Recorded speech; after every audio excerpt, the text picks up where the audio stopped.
Hi everyone, Dr. Chris here. Welcome to part 3 of the Healthy Lifestyle series. This week's all about sleep.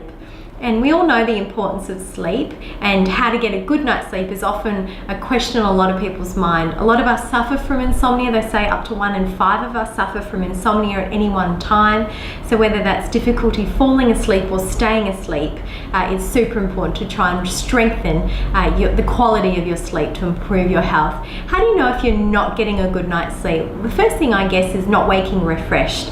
And that can be a sign of a couple of things. But if you're not waking refreshed, potentially you're not sleeping for long enough, or potentially the quality of your sleep is impacted. The next indicator that you're not getting a good night's sleep is that you're feeling tired throughout the day. So do you feel like you could have a nana nap in the afternoon? That can be an indicator that the quality or the length of your nighttime sleep's not long enough as well. There are also some other indicators of not getting a good night's sleep. One is a runaway appetite. Appetite is largely controlled by fatigue, but also by the quality of our sleep. There are certain hormones that are released during our sleep that regulate our appetite and our body fat stores. So if you're not getting enough sleep or quality sleep, you'll find you'll have a runaway appetite. You might crave sugar, you might feel that you just have an insatiable need to continue eating, and that can be a sign of the quality of your sleep as well. So those are some indicators that sleep quality or quantity might be a bit off.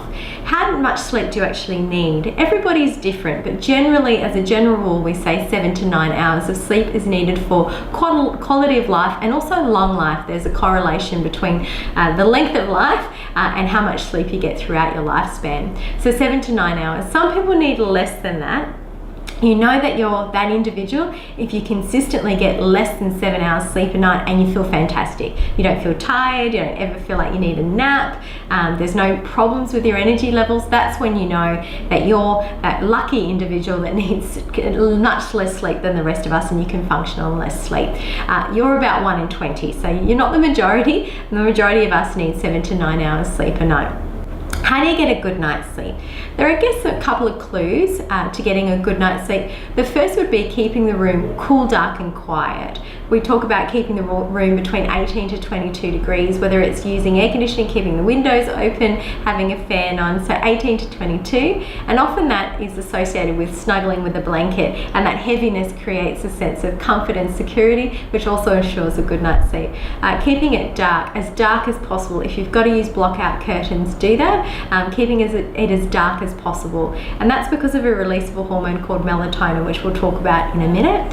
And keeping it as quiet as possible, whether you've got to use earplugs because of a snoring partner, or whether you've got to keep the room as quiet as possible with the avoidance of any external electronics. So keeping it cool, dark and quiet ensures the right environment for a good night's sleep.